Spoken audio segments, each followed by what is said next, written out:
Hey everyone, my name is Tommy Reynolds, and in this video I'm going to take you behind the scenes what happened when I did my recent ballet photo shoot.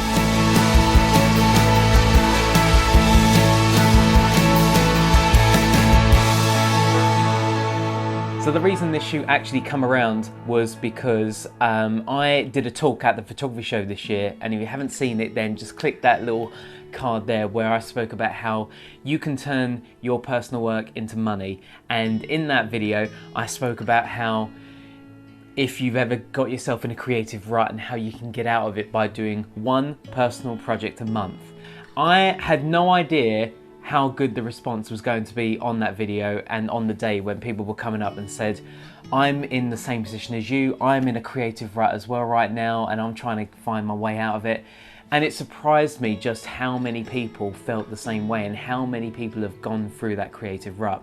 Everyone's reaction, it was just people's pure reaction, inspired me to want to create a video where I kind of make it a bit inspirational, make it motivating, where I have a little voiceover saying how to get out of that creative rut. And I thought, well, what better way to celebrate that than to pay homage to my very first personal project I did 3 or 4 years ago, when I decided that I would do one personal project a month, and my first personal project was doing a ballet shoot.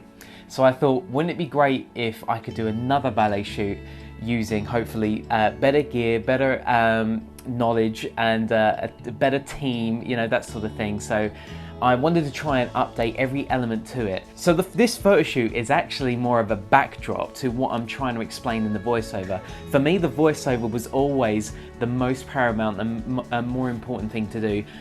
I just wanted to try and create a photo shoot that just complemented what I'm saying. So that was my thought process. So when it came time to do the shoot, as I said, I wanted to improve every single element compared to my last video. And if you really want to watch it, it's up there in the corner. You can go and check out my very first ballet photo shoot. So let's start with the location. We shot this at Chatham Historic Dockyard, and this room has been used to shoot Kanye West's music video, well, one of his music videos, and Les Mis has been shot here when Anne Hathaway got thrown out of her work. We absolutely love this location. Let's go straight onto the gear. Let's start with the camera. I used my workhorse, it's my go-to, it's my Canon 5D Mark III, and in terms of lenses, I was very fortunate to be sponsored by Sigma for this video, so we're only using Sigma lenses, and even Mike, my cinematographer, he is also only using Sigma lenses. So thank you ever so much for Sigma for sponsoring this video and allowing us to use your amazing art lenses. So the lenses we used was the 24mm, the 35mm, the 50mm, and the 85mm. I was so blown away by the 85mm actually. The 85mm is probably one of the sharpest lenses I have ever used. It felt like I was using a medium format camera because I was so impressed with the sharpness. And I know that there are megapixel full frame cameras a lot better than the 5D Mark III, but even still, using the 85mm lens on my 5D Mark III was just insane. It was so sharp. So I was so impressed with it. So for our first setup, let's start with the lighting. Again, thank you ever so much to my sponsors, Pixapro, who also sponsored this video. Thank you ever so much, guys. They provided all of the lighting and modifiers used in this video. And for our first setup, we used a modifier that I don't use that often, and which was the 120cm deep parabolic softbox. Now I could have gridded a normal softbox, but I know that this deep parabolic softbox, this is what it was made for. This is when you use a deep parabolic softbox. So I knew that I needed to get that softbox far away to get everything in so it wasn't in shot, but at the same time I still wanted a channeled, controlled, soft light. So this modifier was absolutely perfect, this 120cm deep parabolic softbox by Pixapro. With the first setup though, in terms of lens choices, I started with the 24mm and realised straight away that I wasn't getting the right amount of compression. So that's why I swapped to the 50mm. In fact, I actually went to the 35 and went, nope, not enough, and then went to the 50 till it felt like it was good enough for me. It felt like it was a good compression. So that's what it's all about. You just got to experiment. There's no harm in taking some test shots of anyone around you. So obviously I took some test shots of my buddy Sam. Sam's been assisting me for pretty much all of my shoots. He's my go-to, my first assistant.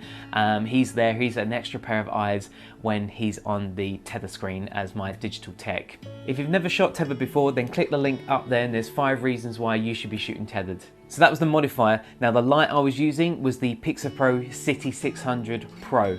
This is a game changer. This is an amazing, amazing light. What I love about this is the color accuracy.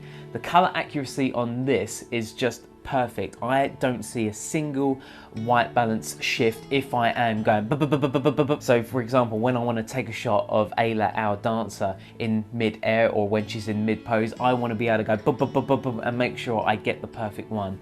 Using the CITI600 PRO, the recycle time is fantastic. It's very professional and it just won't let you down. It's a great, great piece of kit. So for the next setup, I wanted to go a little bit experimental. I got a random delivery one day with a big box, and I thought, wouldn't it be cool if you put a light inside and shoot through the little flap from the door on a cardboard box? I wonder what kind of light that would create, and if it would create like almost like a door frame effect, and thought, yeah, that would be cool. Let's see if I can experiment with that. So I cut it up and see if I could shoot through it. Now straight away I saw that as it left the box, it then spread out and it was diffusing and it wasn't creating that harsh line.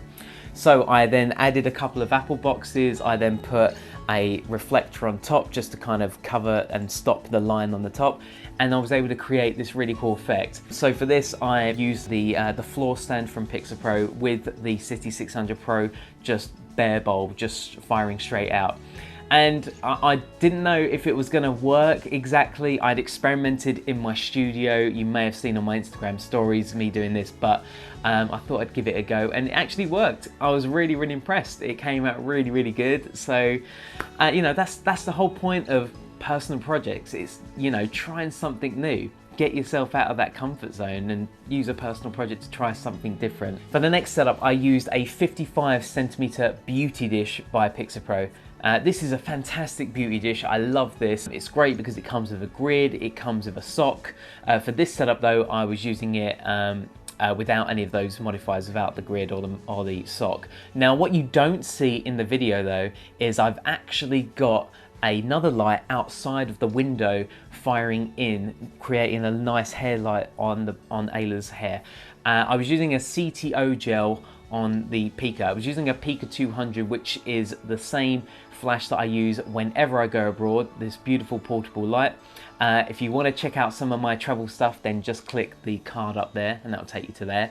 But for this I put a Magmod CTO gel firing just outside of the window. For the next setup I used the beauty dish again, but this time I put the grid on so that I could channel the light forward so that it was only really hitting the top half of Ayla. I didn't want that spread left and right like I did in the last setup. I wanted it to just be kind of channeled on Ayla's kind of upper half of her body. However, for a fill light though, I brought in my Pixapro Ricoh 400 fill light, which is the ring flash that attaches to the front of my camera, which I absolutely love. I love this fill light. If you've been watching my channel, you know how much I love this. It just gives that painterly quality to the image. It just gives you a bit of wiggle room with the shadow slider in Lightroom, because it just fills in the shadows on the negative side and also fills in a little bit of light on the wall. Just a hair though, that's all I need. And also for the bottom half of Ayla, which technically isn't being lit that much because of the grid on the beauty dish. So I'm controlling it very subtly using the Ricoh 400 ring flash, which I absolutely love. And if you're wondering how I meter my light, I use a Sekonic light meter, which I use a lot of the time in studio environments. If you've never used a light meter before, then click the link up there, and there's 3 reasons why you should be using a light meter.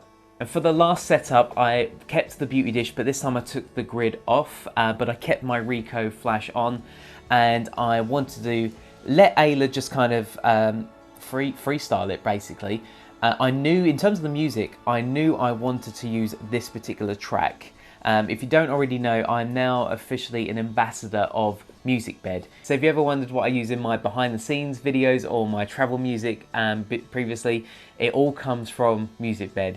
So I'll leave a link in the description below. The quality of the music is so much better than any other site out there. So if you want to get your music for your YouTube, then get it from MusicBed.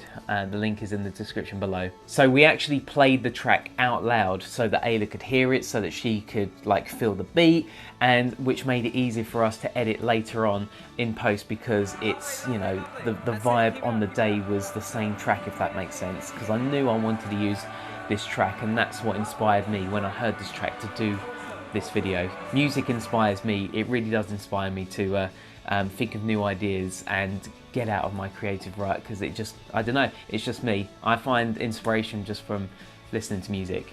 Just do something for you for a change. Don't worry about what other people want or what they're asking of you.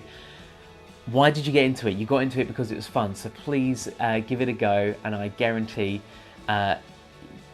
you won't regret it. Please drop any stories below if you've tried it. What are you going to be doing next? I would love to hear it, and share your personal projects with everyone else, because sharing is caring. Thanks ever so much, guys. I'll see you next time. Bye bye.